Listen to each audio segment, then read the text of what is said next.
Welcome to Simplified UPSC by PPP, where we listen, learn, and grow together. Detailed notes in English and Hindi, plus practice questions for prelims and mains, only on our Telegram channel. Link in description. Want early access to all videos of this series? Join our paid Telegram group for just 499 rupees. One-time payment, lifetime access. WhatsApp now to join us. Simplified UPSC by PPP channel पर आप सभी दोस्तों, सभी aspirants का फिर से स्वागत है। नमस्कार। आज हम इतिहास के पन्नों में थोड़ा और गहरे उतरेंगे। एक ऐसे शक्तिशाली साम्राज्य की यात्रा पर जिसने लाल सागर यानी रेड सी के व्यापार पर अपना दबदबा बनाया था। और सिर्फ दबदबा ही नहीं, अपनी अनूठी संस्कृति और इंजीनियरिंग से सबको चौंका दिया था। जी हाँ, हम बात कर रहे हैं अक्सुम साम्राज्य की, किंगडम ऑफ एक्सम। और ये टॉपिक दोस्तों आपके यूपीएससी पाठ्यक्रम, खासकर जीएस पेपर 1 और प्राचीन विश्व इतिहास के लिए बहुत महत्वपूर्ण है। बिल्कुल। और आज का हमारा इरादा सिर्फ ऊपरी जानकारी देना नहीं है। हम चाहते हैं कि अक्सुम की एक मजबूत, एकदम विस्तृत तस्वीर बने आपके जहन में। हाँ, मतलब प्राचीन इरिटेरिया और इथोपिया की इस प्रमुख शक्ति की हर बारीक डिटेल पर हम ध्यान देंगे। हर तथ्य, हर नाम, तारीख, स्थान, कौन सी चीज का व्यापार होता था, सब कुछ, ताकि आपकी समझ बिल्कुल ठोस बन सके। एकदम। तो आज हम अक्सुम की कहानी को शुरू से समझेंगे ना, मतलब इसके उदय और भूगोल से लेकर। हाँ, फिर इसके व्यापारिक दबदबे पर बात करेंगे, राजा एजाना का वो सुनहरा दौर, उनके अनोखी नवाचार, और हाँ, अंत में इसके पतन के कारण क्या थे, उन पर भी गहराई से चर्चा करेंगे। बिल्कुल। तो चलिए शुरू करते हैं इस गहरी पड़ताल को। चलिए, तो सबसे पहले अक्सुम का उदय, इसका भूगोल, इसकी लोकेशन, क्या खास था इसमें? ठीक है, तो लोकेशन देखो बहुत इंटरेस्टिंग थी। अक्सुम एक उबड़ खाबड़ पठार पर था, मतलब रगड प्लेटो, ऊंचाई पर। लेकिन सबसे जरूरी बात, ये लाल सागर के बिल्कुल पास था।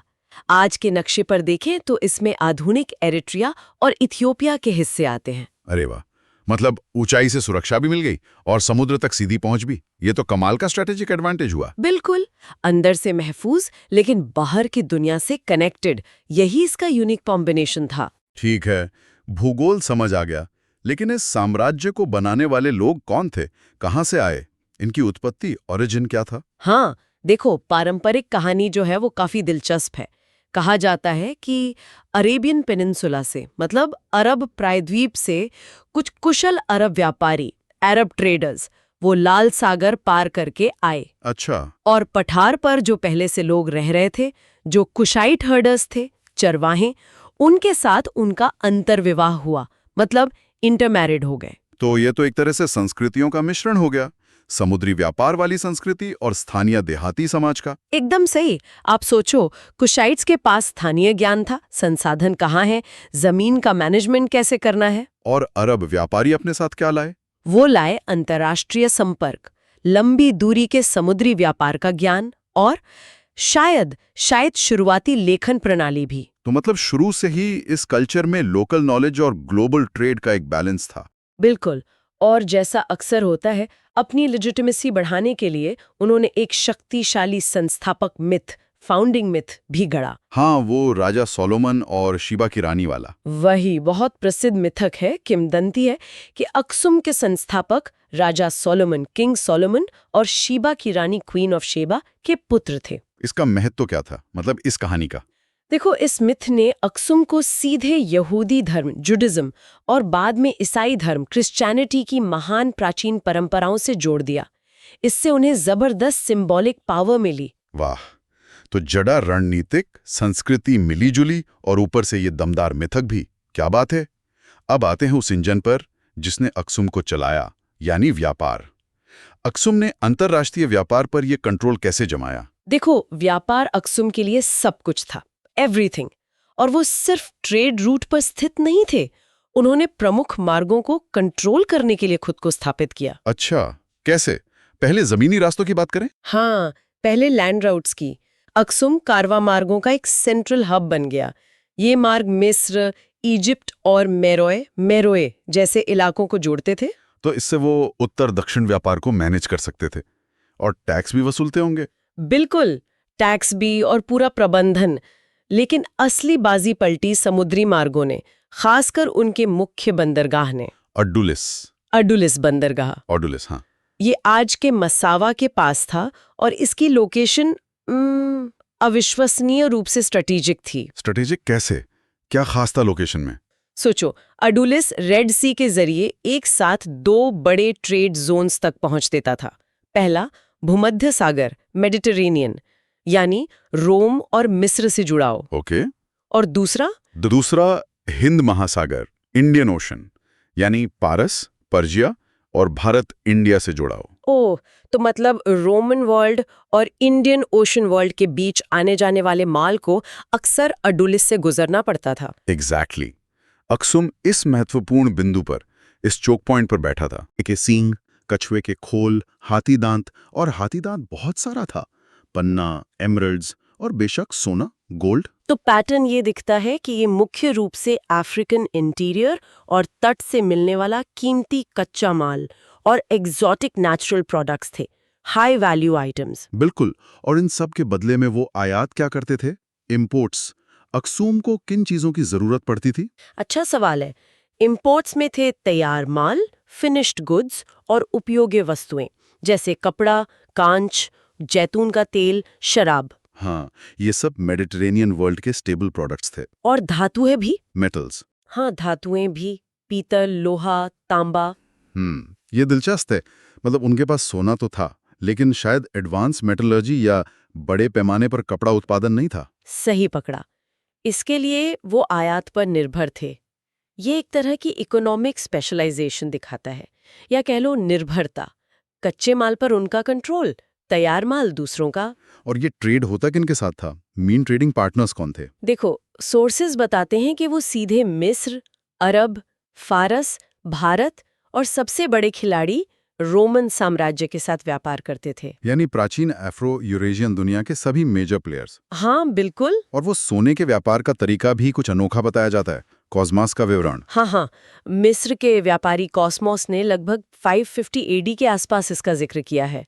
ये सोने के व्यापार की कॉम्प्लेक्सिटी दिखाता है। क्या बताया उन्होंने? इतने दक्षिणी इथियोपिया में अंदर तक जाते थे, लेकिन ये सीधी खरीद फरोख्त नहीं थी।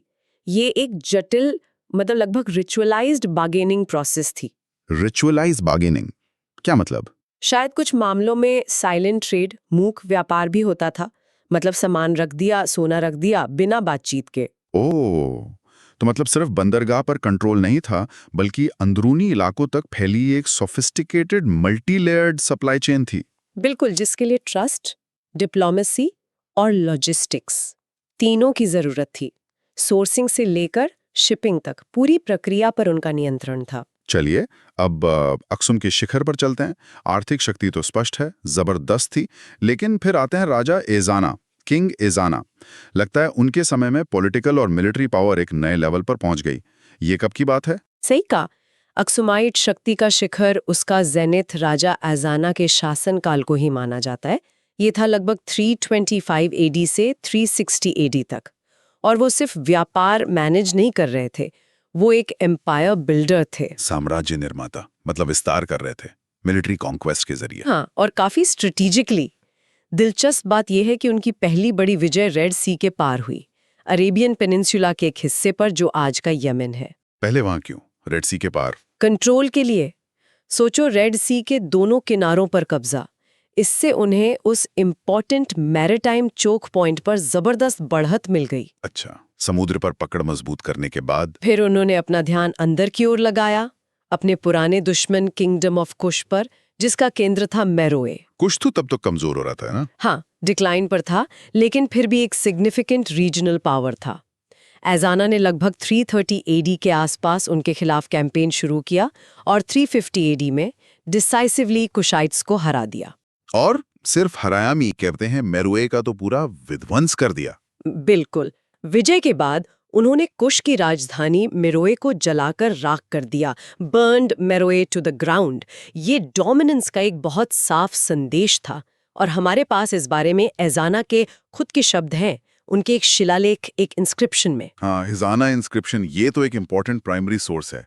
क्या कहता है ये शिलालेख? युद्ध का कारण क्या बताया गया? शिलालेख के अनुसार कारण था जब उन्होंने विद्रोह किया था, when they had rebelled, तो इसे कुश की कार्रवाई की प्रतिक्रिया के रूप में दिखाया गया। लेकिन विनाश का जो डिस्क्रिप्शन है वो काफी भयानक है कहते हैं। हाँ, वो चौंकाने वाला है। वो दावा करते हैं कि उन्होंने न सिर्फ मुख्य बस्तियों को जलाया बल्कि पत्थर के शहरों, टाउन्स ऑफ स्टोन मतलब जहां स्थायी स्ट्रक्चर थे, और फूस के शहरों, टाउन्स ऑफ स्ट्रॉ यानी गांव अस्थायी बस्तियां, दोनों को जलाया। फूस के शहरों का जिक्र भी, ये तो मतलब टोटल डिस्ट्रक्शन का इरादा दिखाता है। हाँ, कि कुछ भी नहीं बख्शा गया। ये मैसेज था, विरोध करोगे तो यही हश्र होगा। शिलालेख में लूटी गई चीजों का भी जिक्र है, अनाज, कांस्य, लोहा और तांबा। अरे ये तो वही धातुएं हैं जो वो पहले इंपोर्ट करते थे। एग्जैक्टली।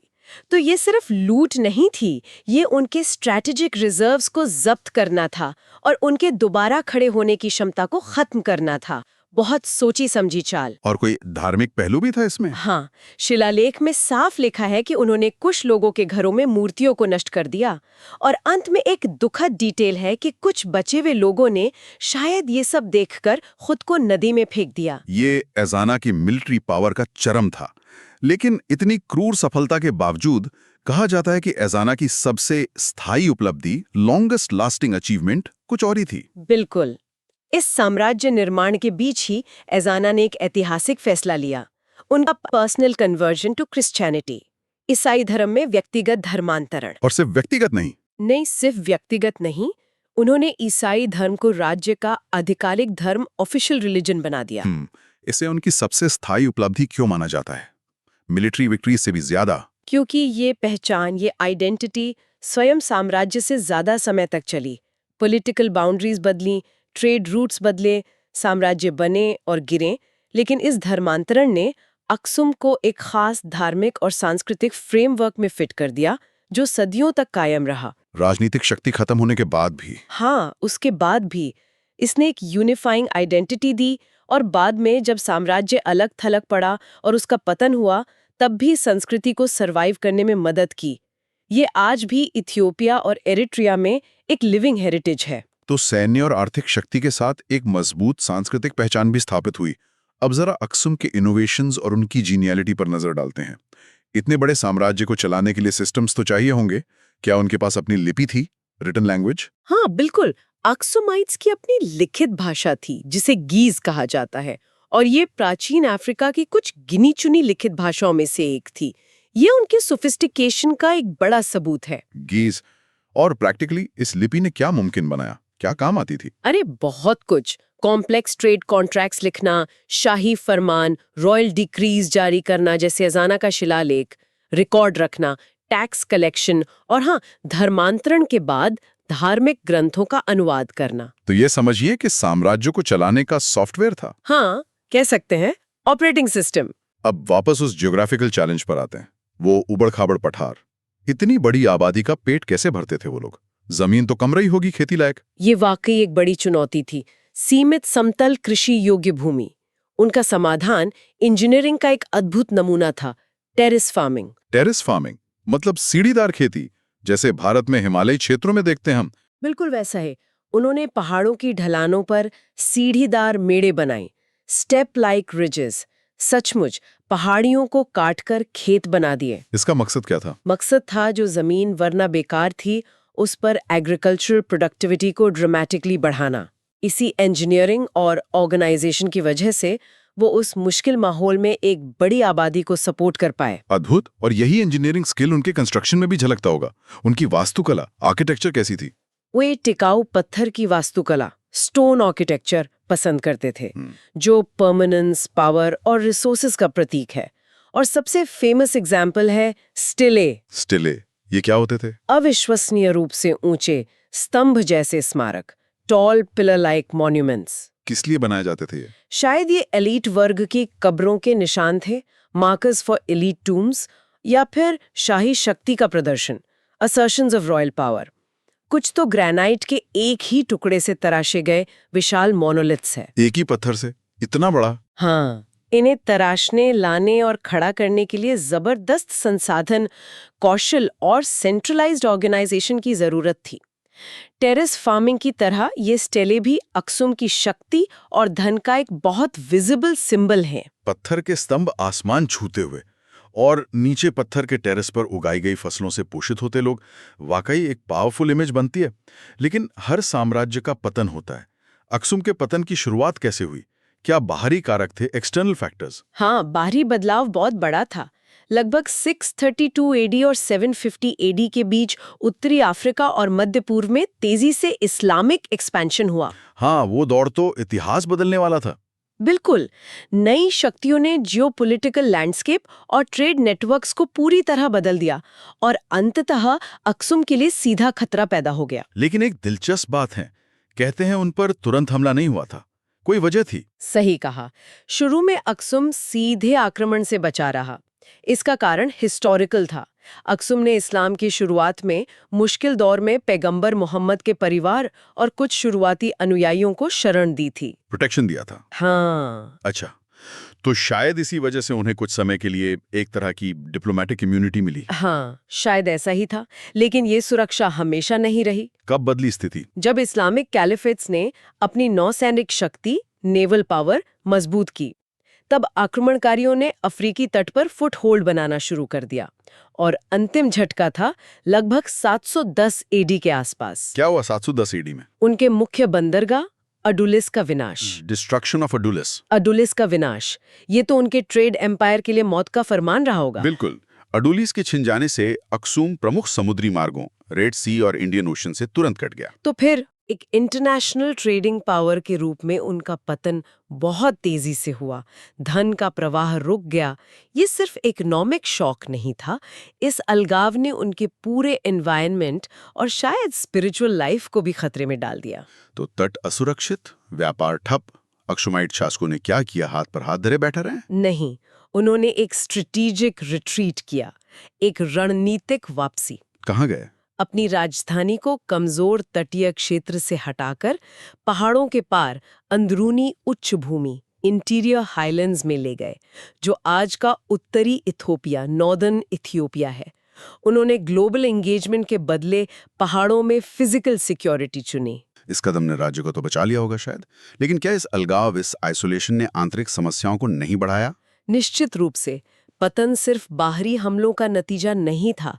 इस वापसी ने इंटरनल फैक्टर्स से प्रेरित एक लंबी, धीमी गिरावट की नींव रखी, और ये गिरावट ज्योग्राफिक आइसोलेशन से और बढ़ गई। किस तरह के आंतरिक कारक, इंटरनल फैक्टर्स? 2 मुख्य कारण बताए जाते हैं। पहला, मृदा अपरदन, सॉइल इरोजन, और दूसरा, वनों की कटाई, डिफॉरेस्टेशन। ये क्यों होगा? ये शायद सदियों तक बड़ी आबादी को बनाए रखने और पत्थर के शहर बनाने का नतीजा था।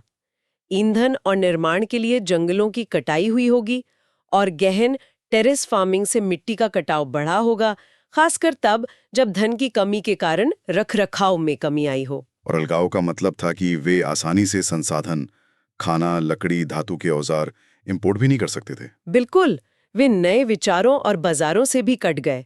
तो ज्योग्राफिकल आइसोलेशन और एनवायरमेंटल डिग्रेडेशन, इन दोनों ने मिलकर एक डाउनवर्ड स्पाइरल बनाया। तो ये कोई अचानक हुआ पतन नहीं था, ग्रेजुअल डिक्लाइन था। हाँ, ये एक लंबी, धीमी गिरावट थी जो कई मिले जुले कारकों से प्रेरित थी। अंदरूनी इलाकों में जाने से पॉलिटिकल और कल्चरल कोर तो बच गया, लेकिन अंततः आइसोलेशन और एनवायरमेंटल स्ट्रेस ने राज्य के पतन को निश्चित कर दिया। तो दोस्तों, अगर हम इस पूरी चर्चा का सार निकालें, खासकर यूपीएससी के नजरिए से, तो कुछ मुख्य स्तंभ, की टेकअवेज सामने आते हैं। हाँ, बिल्कुल। पहला, भूगोल और व्यापार। वो पठारी लोकेशन, इरिट्रिया, इथियोपिया, अडुलिस बंदरगाह, मसावा के पास की शक्ति, खास एक्सपोर्ट्स, सोना, हाथी दांत और इंपोर्ट्स, कपड़ा, धातु। सही। दूसरा स्तंभ, राजा एजाना। उनका समय 325-360 एडी। प्रमुख विजय, पहले यमन, फिर कुश, 350 सीडी तक।